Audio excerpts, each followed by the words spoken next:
Bonjour à tous et bienvenue sur cette nouvelle vidéo. Aujourd'hui mes amis, comme vous le voyez, c'est l'unboxing du MacBook Air M1. Alors pourquoi j'ai acheté ce truc là? La raison elle est toute simple. J'ai en réalité depuis 2-3 ans ceci qui est la dernière version du MacBook Air Unibody, qui est en fait la version upgradée avec un i7 que j'avais pris volontairement.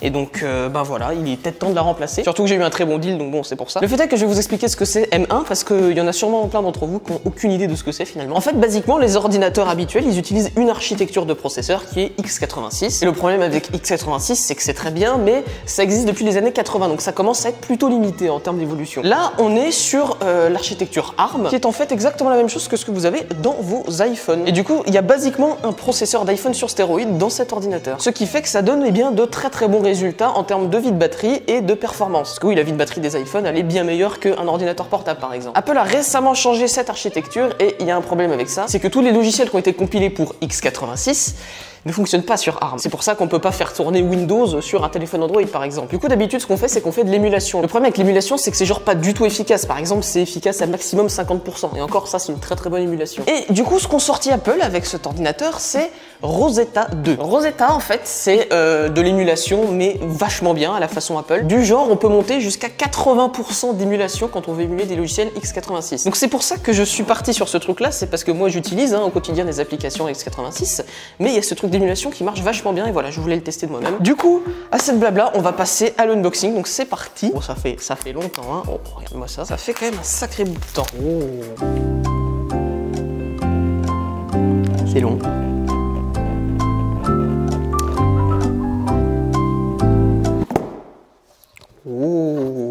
Oh, il est sympa, hein. Oh, je vais pas vous le cacher, il est extrêmement sympathique. Oh la vache, on a ici le petit chargeur. Et en fait, il n'y a pas grand chose là-dedans. Donc ce que je vais faire, c'est que je vais de suite le brancher, tout simplement pour faire des comparaisons avec mon ancien ordinateur. Alors bien sûr, ce qui va être un petit peu compliqué pour moi, c'est que je passe sur du full USB type C. Mais bon, j'ai un petit dock là, donc bon, ça devrait aller. Unboxons. Tac.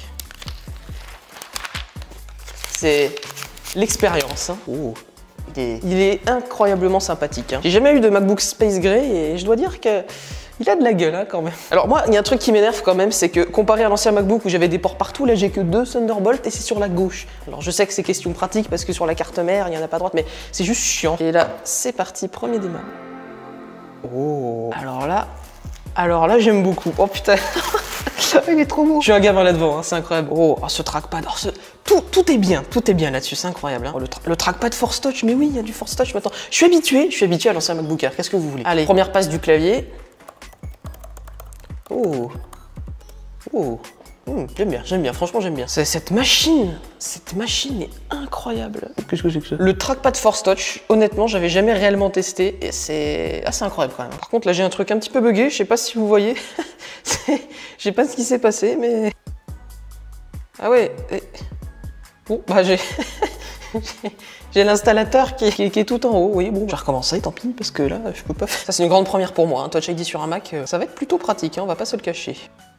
Oh, alors cet écran, franchement cet écran, il est incroyable. Comparé à celui-là là, qui est à côté, c'est du jour et la nuit. Hein. Alors à propos de ce Mac, j'ai bien 16 Go de RAM, puisque oui, j'ai commandé une configuration avec 16 Go de RAM avec M1. Vu que tout est dans le SoC, on peut pas changer plus tard, donc ouais. Et ben ça y est, je vais pouvoir faire mes petites comparaisons.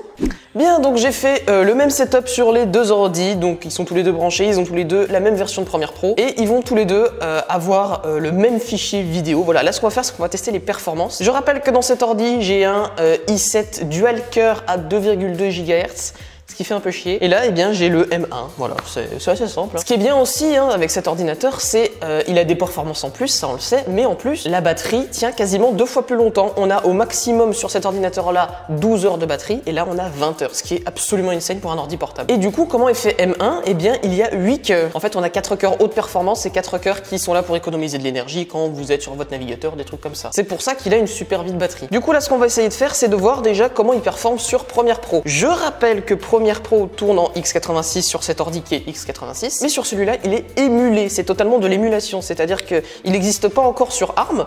Et donc là, on est sur full émulation. Donc c'est même pas les pleines performances. Donc c'est ça qui va être assez incroyable. Je vais donc importer les fichiers sur les deux ordis. Donc c'est le même fichier, hein, c'est le fichier vidéo de cette caméra qu'on vient de filmer juste avant. Cet écran est assez magnifique, hein, je dois le reconnaître. Et d'ailleurs, on voit la différence entre l'ETN et l'IPS. Hein. Vous voyez bien la différence de couleur, je pense, c'est assez notable. Du coup, c'est parti. J'importe les deux fichiers en même temps sur la timeline. Et vous voyez, déjà, on a un vainqueur. Voilà, donc là, les deux sont sur la même frame. Et ce que je vais faire, c'est que vu que c'est du 4K qui sort directement de ma caméra, je vais passer les deux en intégrale. Et je le rappelle, c'est émulé sur cet ordi. Du coup, on va voir ce que donne le playback avec M1. C'est parti. Donc les deux, pour l'instant, ça va. Maintenant, ce que je vais faire, c'est que je vais tout simplement faire un accéléré. Et c'est là où ils vont galérer. Voilà, donc on va mettre vitesse durée à 200% sur les deux ordinateurs. Et du coup, on va réessayer à nouveau. Et là, on va voir quel ordi a du mal. Aucun pour l'instant. Donc là, cette fois, je me suis mis à 600%. On refait le test. Et là... Voilà, et là on en a un qui commence à beaucoup dropper de frame, tandis que regardez lui. Ah ouais, c'est quand même assez impressionnant. Là, on commence à... Et ça, c'est un accéléré, hein, 4K, 60 mégabits seconde qui sort de ma caméra. Lui, il est totalement fluide. Et lui, il a du mal quand même, on va pas se le cacher. Non, bon, ça vous prouve la puissance de ces trucs-là. Mais ce n'est pas tout. Ce que je vais faire, c'est que je vais me mettre du coup à 1 minute partout. Je vais lancer un playback et je vais sortir ma petite caméra thermique. Et là, on va vraiment voir ce qui se passe. Donc là, on va faire une petite comparaison entre les deux machines. Je rappelle quand même, cette machine n'a pas de ventilateur. Cette machine en a un. Donc sur le MacBook Air M1, on est à peu près à 28 degrés au spot le plus chaud. Mais si on regarde sur l'autre MacBook, on est plus vers 35 degrés, donc c'est déjà pas mal. Maintenant, ce que je vais faire, c'est que je vais tout simplement exporter cette vidéo qui est en ProRes à 600%, donc en termes de vitesse, et on va voir ce qui va se passer. Je pense qu'il y a un ventilateur qui va, qui va se lancer, donc c'est parti, je lance exactement au même moment, on y va. Donc là, déjà, pour le rendu des fichiers audio, eh bien, vous pouvez voir que lui, il trace, pendant que lui, il a un peu de mal. Hein. Et c'est parti, le MacBook Air Unibody vient de se lancer. Il affiche 17 minutes de temps de rendu contre 4 minutes pour le MacBook Air M1.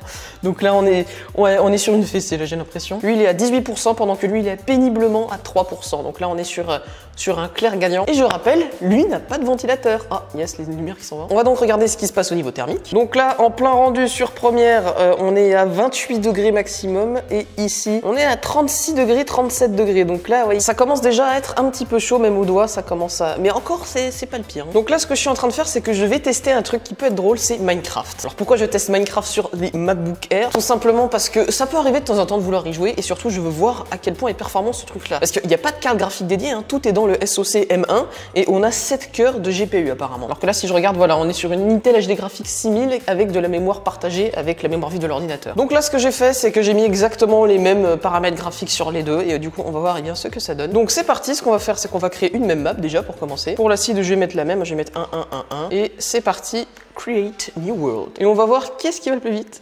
Et je pense que j'ai déjà ma petite idée. Voilà, non, c'est... Là, je pense que le MacBook Air, celui-là, se fait complètement détruire. Ah oui, mais là, on est sur du... Ça y est, bah, il a fini, lui il a dit 16%. D'accord. Bah pourquoi pas. Déjà, ce que je peux vous dire, c'est que c'est fluide hein, sur celui-là. Lui, il a 53 FPS et lui, il est à 21. On est sur du Virtual Apple, donc vous voyez, on est bien virtualisé, @2,5 GHz. Et ouais, hein, quand tu compares les deux, on est sur une bonne différence. Hein. Cet ordi peut être utilisé pour faire un petit peu de Minecraft. C'est assez impressionnant. Regardez-moi ça, celui de droite. Lui, il a une carte graphique dédiée, pas lui. C'est... La magie de M1. Voilà, bon ça c'était pour le gaming, hein, c'était un petit truc fun. Mais je suis sûr, voilà, il se ferme plus vite, ça c'est... Bon, bref. Ok les amis, donc test de la webcam. Donc là, ce que vous entendez, eh bien c'est le micro et la webcam du MacBook Air Unibody. Et ici, vous avez le micro et la webcam du nouveau MacBook M1. Et honnêtement, je trouve qu'ils ont fait un super boulot avec le micro, surtout que là, bah, ça lui fait pas faveur parce qu'on est dans une pièce où il y a vachement d'écho. Donc honnêtement, je trouve que c'est beaucoup plus stylé. Si on repasse sur cette image-là, on remarque qu'il y a... C'est pas les mêmes couleurs, c'est moins sympa que ça, honnêtement. Ça, c'est vachement bien quand même. Hein. Et d'ailleurs, comme vous pouvez le voir, eh bien OBS fonctionne et OBS est émulé. Voilà, ça marche bien. Voilà, donc maintenant pour notre dernier test, on va voir ce qui est haut-parleur. Donc là, vous m'entendez pas très bien parce que mon micro, eh bien, il est juste ici, vous voyez, et je vais tout simplement capter le son de ces ordis. Du coup, eh bien, je vais faire play sur les deux en même temps et on va comparer. Donc là, je suis à 7 crans de volume sur la barre de volume. Donc on va commencer par mon MacBook Air habituel. C'est plutôt bien. Et maintenant, celui-là. C'est différent, honnêtement c'est très différent. On va monter le son, on va le mettre à fond sur les deux. Donc ça c'est mon MacBook Air habituel. Et ça c'est le nouveau MacBook. Il est bon le son hein. Le son est quand même... Pour un ordi portable, quand tu compares à celui-là, franchement, c'est différent. Vachement de basse.